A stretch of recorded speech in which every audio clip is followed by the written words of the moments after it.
Muy buenos días, público oyente de esta revista panameña de legislación financiera. Legislación financiera que nosotros estamos viendo, básicamente vamos a ver en el transcurso del tiempo la banca, los seguros, vamos a ver la superintendencia del mercado de valores, pero por el momento estamos viendo el tema de la superintendencia de bancos. El tema de la superintendencia de bancos en el decreto ejecutivo 52 de 2008 como texto único que recoge el 998 decreto ley y el decreto ley 2 de 22 de febrero de 2008. Lo recoge como texto 1. Hoy vamos a ver el acuerdo 6-2019 de 28 de mayo de 2019, por el medio del cual se modifica el acuerdo 3-2018 que establece requerimientos de capital para instrumentos financieros registrados en la cartera de negociación. Nosotros hemos revisado en los periodos anteriores los fundamentos y que se plantea en el decreto ejecutivo texto único. Pero nosotros vamos a ver el 3-2018, el acuerdo 3-2018 del 30 de enero del 2018 que establece los requerimientos de capital para los instrumentos financieros registrados en la cartera de negociación. La cartera de negociación, que mediante el artículo 19 del acuerdo 3-2018 se establece la fecha de entrada en vigor del acuerdo, así como el plazo para la entrega del primer informe. Eso lo vamos a obviar y vamos a ver el ámbito de aplicación, porque hay una variación entre el ámbito de aplicación en el acuerdo del 2019 y el del 2020, 2018 y el de 2019. Dice en el 2018, el ámbito y alcance de aplicación, dice, la disposición del presente acuerdo se aplicarán a las entidades bancarias según lo establecido en el artículo 1 del acuerdo sobre adecuación de capital emitido por esta superintendencia. Dice en el 6-2019 que el ámbito de aplicación, la disposición del presente acuerdo se aplicarán íntegramente a los sujetos regulados señalados en el artículo 1 del artículo 18 del acuerdo sobre adecuación de capital emitido por esta superintendencia. Entonces viene la modificación, la inserción, el injerto o el anexo o la incorporación. Dice, no obstante, en el caso de las sucursales de bancos de licencia general, a estos les serán aplicables únicamente los aspectos relacionados a la gestión de riesgo de mercado contemplado en el capítulo 1 y capítulo 2 en el presente acuerdo. Esa es lo que se amplía. En el caso de la sucursal de banco de licencia general, puede ser banco de licencia general extranjero que tienen una sucursal en Panamá, pero son de licencia general. Entonces, dice, en caso de los bancos de licencia internacional, de los cuales la superintendencia ejerza la supervisión de destino, estos deberán establecer bajo sus mecanismos internos una adecuada gestión del riesgo de mercado, la cual estará sujeta a revisión de esta superintendencia. No obstante, la superintendencia podrá requerir a la gerencia local, cuando así lo considere conveniente, las exigencias de gestión de riesgo de mercado establecidas en el presente acuerdo.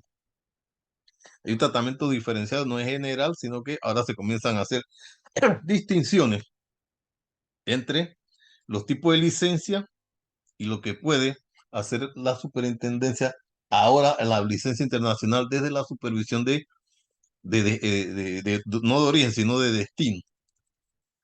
Entonces nosotros vamos a ver, esa es la primera modificación. La del 2018 queda así.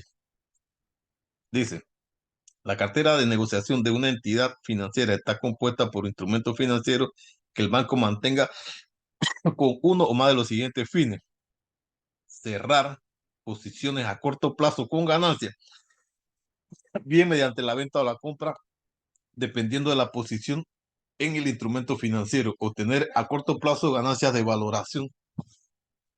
Ganancias de valoración. 3, obtener beneficios de arbitraje. Y 4, cubrir riesgos procedentes de instrumentos que cumplan cualquiera de los criterios anteriores. Ahí quedamos igual. Además, se incluirán en la cartera de negociación los instrumentos financieros que decida esta superintendencia de bancos en base a sus características especiales, y cuyo fondo económico responda a los fines señalados anteriormente al margen de la clasificación del instrumento financiero según las normas internacionales de información financiera NIF. Con carácter general y en la forma parte de la cartera de negociación cualquier instrumento financiero que pueda identificarse con alguno de los siguientes apartados. 1. Instrumento mantenido a efectos contables según las NIF como un activo o pasivo con fines de negociación, de forma que se valoraría diariamente a precio de mercado, reconociéndose las diferencias de valoración en la cuenta del resultado. Dice, en el 2019, instrumento mantenido para efectos contables según las NIF con un activo o pasivo con fines de negociación, de forma que se valoraría diariamente a precios de mercado, reconociéndose la diferencia en la valoración de la cuenta de resultados. Ahí vamos. Vamos al número 2, dice, instrumentos que proceden de actividades de creación de mercado, en el 2018. Dice, instrumentos que proceden de actividades de creación de mercado. No hay variación.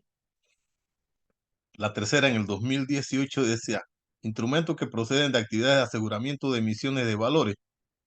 En el 2019 dice, instrumentos que proceden de actividades de aseguramiento de emisión de valores, o sea, continúa igual. Veamos la número 4 en el 2019. Inversión en un fondo, excepto cuando no es aplicable disponer de precios de mercados diarios para conocer la valoración de fondo. Inversión en un fondo, excepto cuando no es posible disponer de precios de mercados diarios para conocer la valoración del fondo. Es igual. 5. En el 2019, valor representativo del capital cotizado en bolsa. 5. Valor representativo del capital cotizado en bolsa, digamos igual. 6. Posición corta en descubierto, incluida cualquier posición corta de instrumentos en tesorería. 6. Posición corta en descubierto, incluida cualquier posición corta en instrumentos de tesorería. No hay ninguna variación. Pero ya veamos el número 7. O sea, ahí los incisos punto 1, punto 2, punto 3. Ahora vamos a ver el 7, donde comenzamos a encontrar algunas diferencias.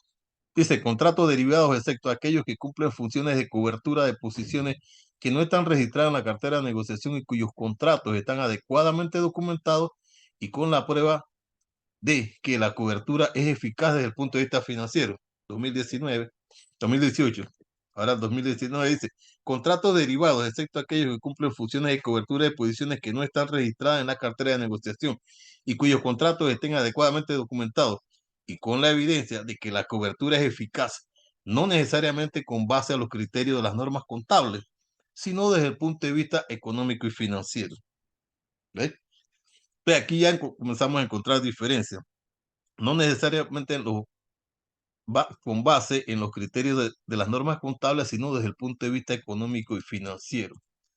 Esto implica que para la evaluación de la eficacia se debe considerar tanto la similitud entre las características del derivado y los instrumentos cubiertos, así como la medida de las valoraciones reales de sus valores razonables o flujos son compensados a lo largo del periodo definido de cobertura.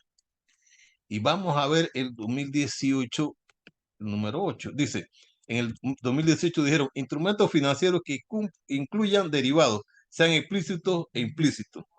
Las posiciones en la cartera de negociación deben estar adecuadamente documentadas y no son transferibles a otras carteras sin la autorización de esta superintendencia de banco.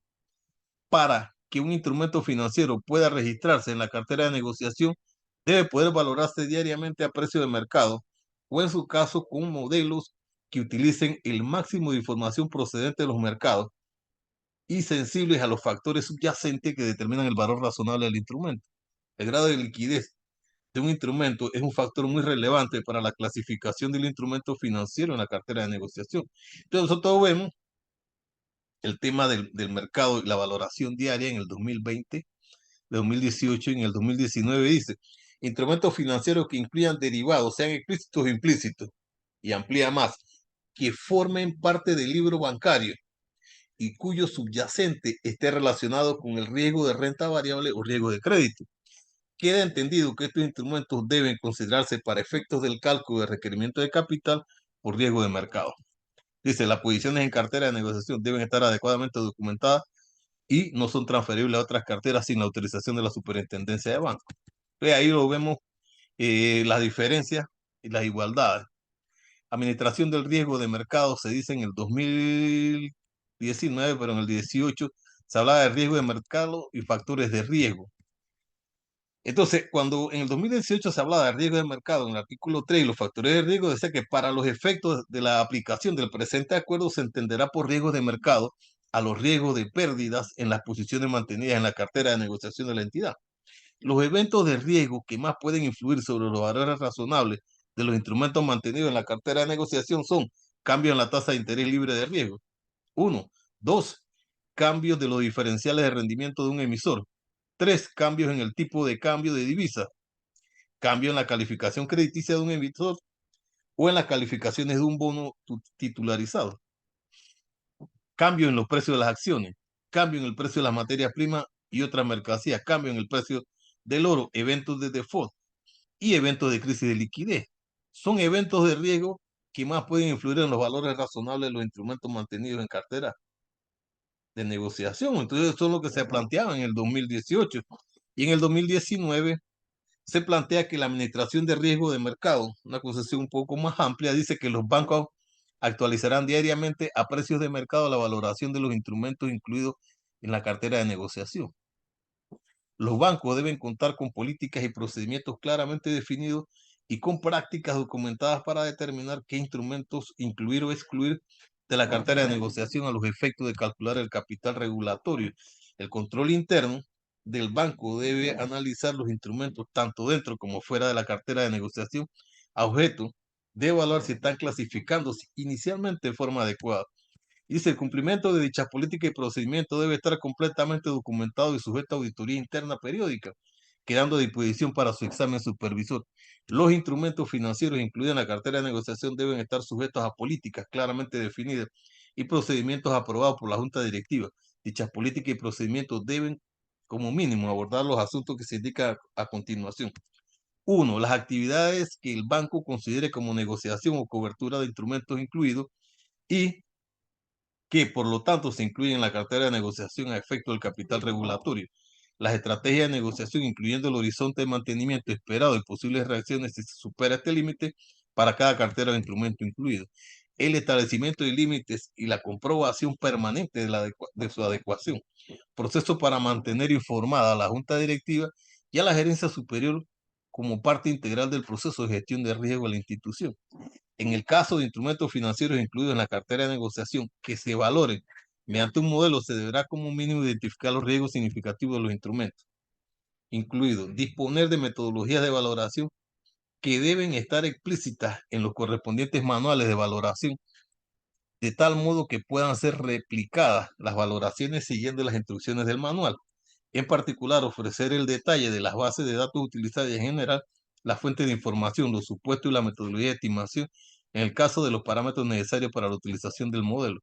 Determinar en qué medida los riesgos y los instrumentos financieros valorados mediante modelos se pueden cubrir fácilmente o la posición en el instrumento financiero puede liquidarse rápidamente.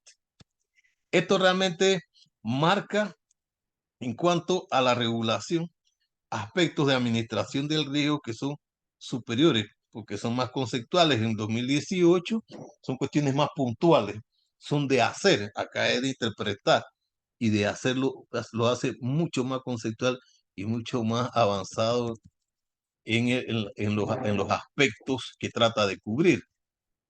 Hay una presentación de una certificación que dice, en caso que esté nuevo en el 2019, en relación al 18, en el artículo 16A, porque nosotros tenemos que ver algunos elementos que son importantes en cuanto a la presentación de la información, o sea que queda el artículo 16 y se le adecua. El punto A dice, en caso de los bancos que no cuentan con portafolios de inversión a las cuales se le aplica el presente acuerdo, deberán remitir a esta superintendencia una certificación de su junta directiva en la cual se acredita que luego de la revisión realizada por áreas de riesgo y basada en los criterios establecidos en el presente acuerdo, la entidad bancaria no tiene en sus carteras de negociación instrumentos que apliquen para el cálculo de requerimiento de capital de conformidad a lo dispuesto en el capítulo 3. No obstante, se reconoce que son aplicables a los aspectos de gestión contenidos en los capítulos 1 y 2 de este acuerdo. Adicionalmente, dice, certificación deberá acreditar que en el evento de incorporar en su portafolio de inversión instrumentos en los cuales les es aplicable el requerimiento de capital de conformidad a lo dispuesto en el presente artículo, la Junta Directiva del banco se ha asegurado que disponen de los sistemas adecuados necesarios para soportar las nuevas operaciones y la suficiente capacidad técnica en las diferentes áreas funcionales. Esta certificación deberá ser entregada al cierre de cada año fiscal. La vigencia del presente acuerdo entrará en vigor a partir del 1 de diciembre del 2019, respondiendo al cumplimiento del mismo al trimestre que cierra el 31 de diciembre del 19, cuya fecha de entrega del primer informe de esta superintendencia será hasta el 31 de enero del 2020. Entonces, esto es lo que queríamos plantear en el día de hoy, los cambios más significativos en el tema de los requerimientos de capital para instrumentos financieros registrados en la cartera de negociación. Hablo para ustedes, Edwin.